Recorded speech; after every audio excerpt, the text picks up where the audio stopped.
So I would be remiss if we didn't start the show with how they got here with both of our final teams, right? So let's start with the Miami Heat. How they got here. The Miami Heat decided this is one of the few teams left in the NBA that truly has a culture that is based on the team, right?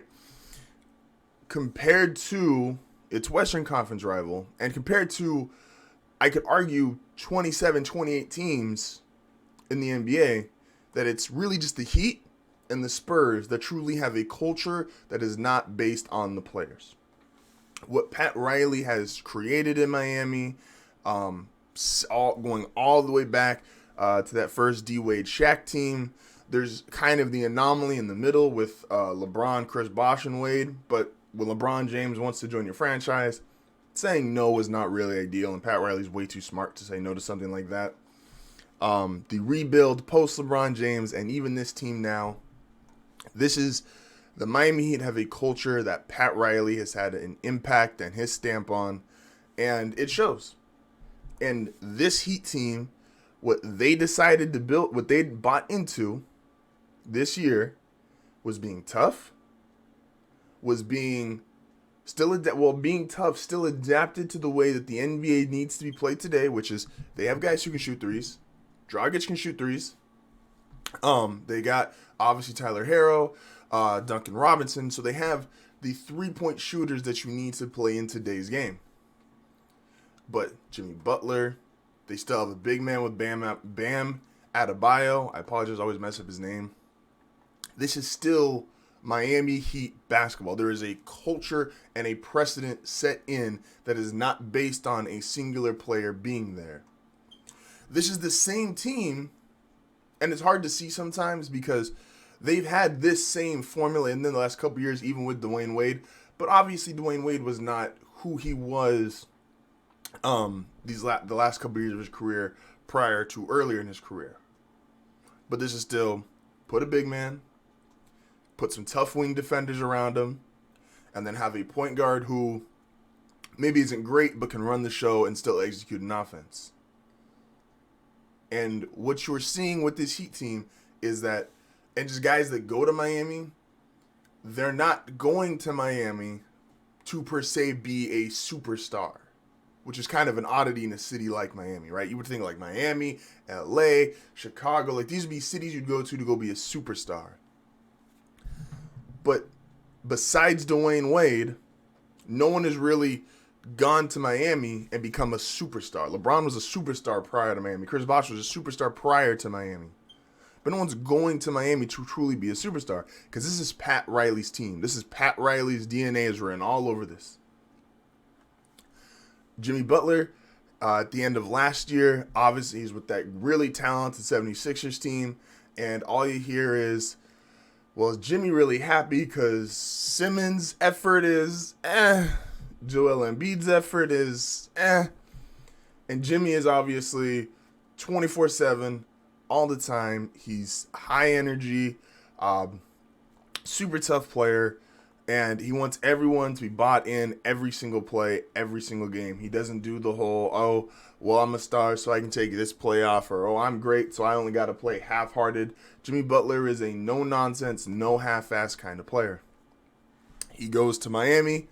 Him and Pat Riley have a talk, and Jimmy buys in. And not only does Jimmy buy in, the entire Heat team buys in. Because don't get it twisted. When you look back on these finals, and obviously everyone's going to talk about, was it a COVID final? Oh, was this player affected? Oh, well, it's in the bubble. One thing that cannot be take away all of that. When you look back on this final, you're going to think, in this era, a team with Jimmy Butler as its best player went to the finals or possibly won the finals? Huh. That doesn't sound right. Like, look who's led teams to the finals the last decade plus in the NBA. We're talking about Kevin Durant. We're talking about LeBron James. We're talking about Steph Curry. We're talking about excuse me.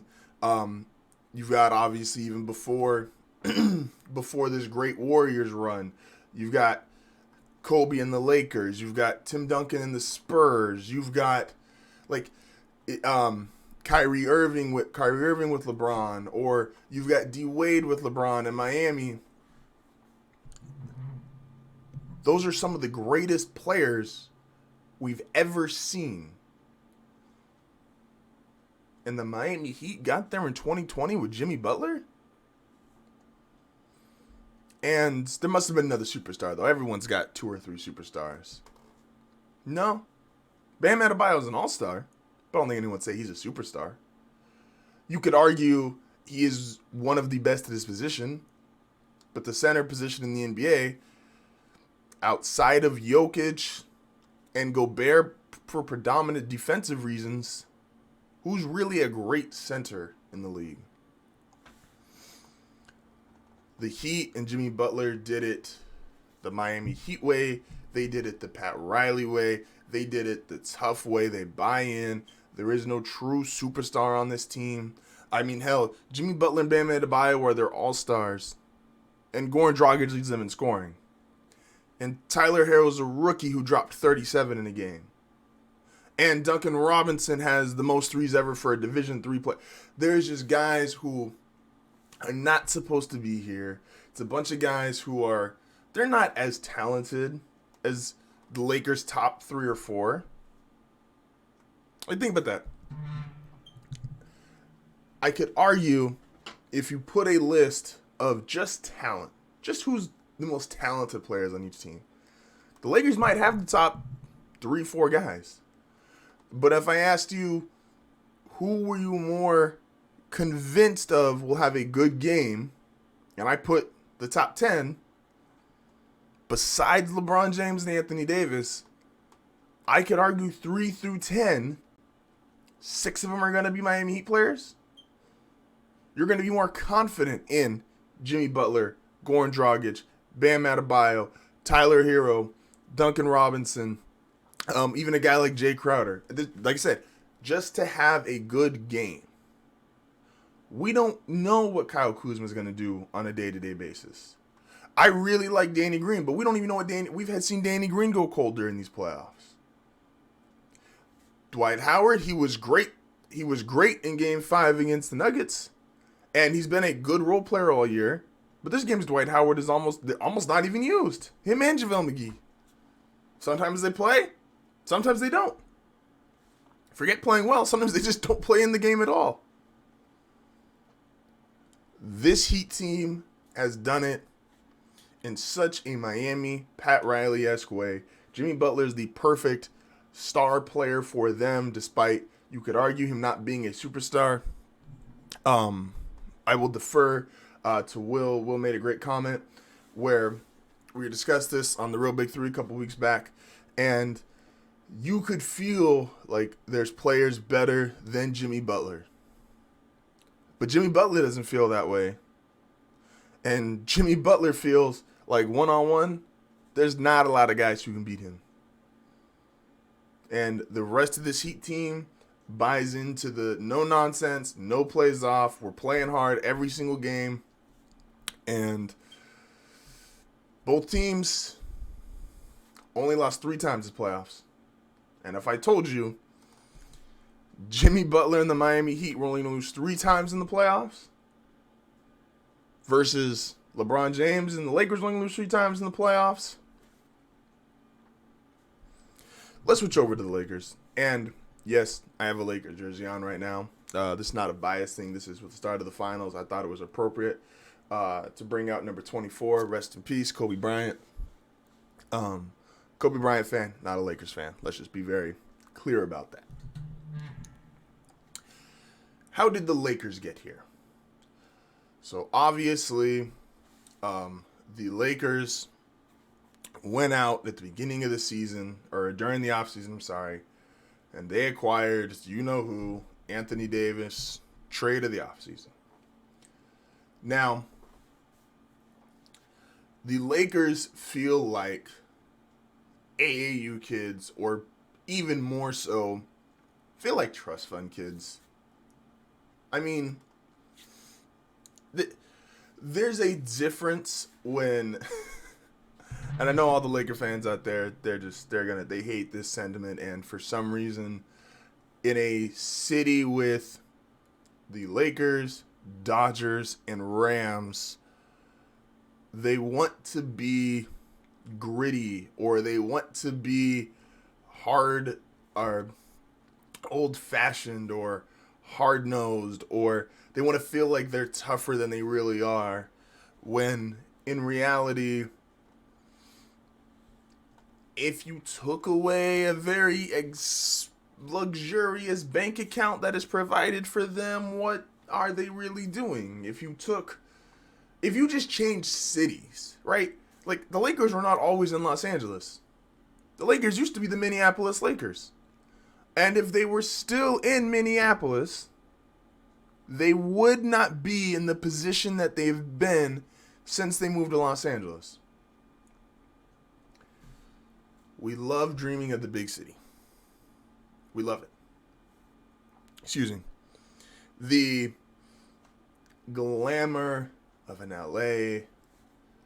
Ironically, Pat Riley has changed the glamour of Miami, the glamour of an LA, a California, a New York. These are major markets. These are major glamorous cities that guys would love to go to. The Knicks have been a dysfunctional shit show, which is kind of why they're excluded from this. But they are still in that category of big city, glamorous city. Right?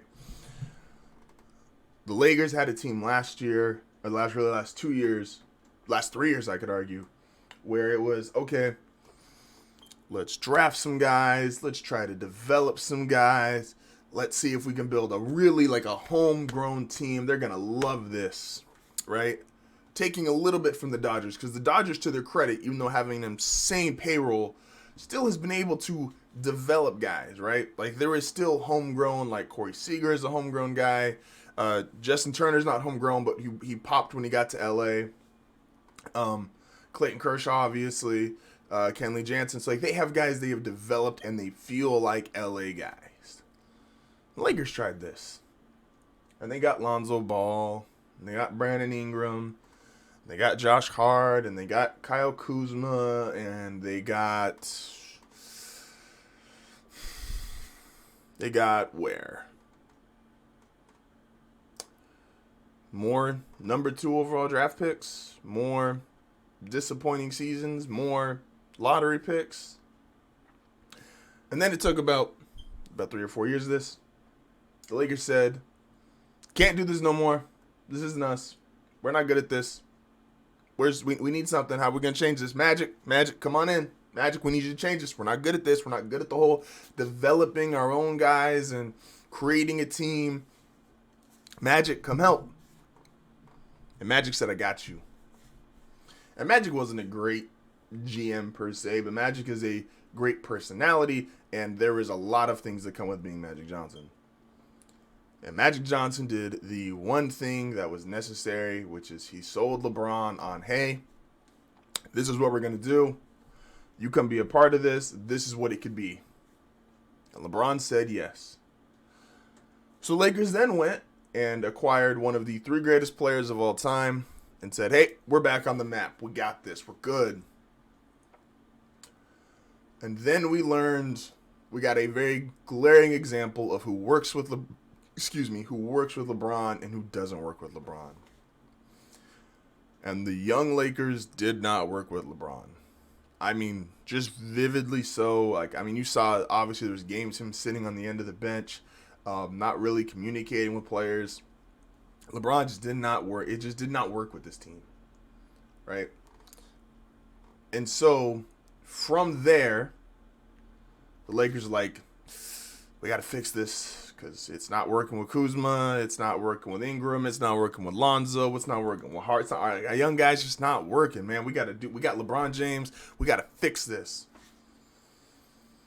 And then, through what I still consider to be a very underhanded and shady way of handling it, Anthony Davis signs with Clutch Sports and then requests a trade, and then 6 months later, 5 months later, I think to be exact, Anthony Davis ends up in LA. This is very much AAU culture. This is very much American culture. If I can't do it this way because this way is too hard, what's the easier way to do this? I can't read the full book. Let me get Spark Notes. I can't for pay to play games. I can't beat this game, but they let me buy money and I can get this accessory or this accessory. Let me throw money at it. And now the Lakers have LeBron James and Anthony Davis. And while yes, there was questions, and I was one of them that questioned, could these surrounding pieces work? They went from a team that tried this 3 or 4 year run of drafting and developing their own players and said, screw it, we're just going to go out and get LeBron, AD, and we'll go get Danny Green, throw some other role players, we'll just make it work. We got 2 of the best 5 players in the world now. And while you can't discredit what they've done this year, excuse me, trying to find this real quick. There we go. While you can't discredit what they've done this year in terms of making it to the finals, let's not act like this is a unique situation that only the Lakers get to be in, which is why it is just, it feels salty if you're a fan of another team. It does. Only the Lakers get to do this. Only the Lakers get to go. The Knicks used to be in this situation. Only the Lakers get to go, hey, we tried this, doing it the way all 29 other NBA teams had to do it. It didn't work. All right, let's just go be the Lakers again. Drafts, make it work. Go trade for a couple guys. They'll come to LA anyway. We're good. Now, this has not worked in the past. Obviously, Dwight Howard didn't work out. Steve Nash, they got at the end of his career. I'm not going to count that. But only the Lakers get to do this. And what I looked for a couple seconds ago. Lakers fans, this is a tweet. Lakers fans are like, it's been a tough decade, right? Like, Laker fans are like, oh my gosh, I had to sit through all these teams and all these non-winning seasons, and oh my gosh, we're finally back in the finals. We really had to endure. The last decade, the Lakers have had 6 Hall of Famers and only 2 years in between Kobe Bryant and LeBron James. Laker fans, you guys live in a different world. This is a trust fund kid. This is there's more money, and we can just throw money at it. We're going to fix all our problems. This is not a hard-nosed, built team. Oh my gosh, we built it from the ground up. This is 2 completely opposite identities going into this finals between the Lakers and Heat. The Heat have a culture that is based on Pat Riley and is a tough culture, hard-nosed culture. And the Lakers have what is essentially a baseball, Red Sox, Yankees mentality. We can throw more money at it and fix the problem.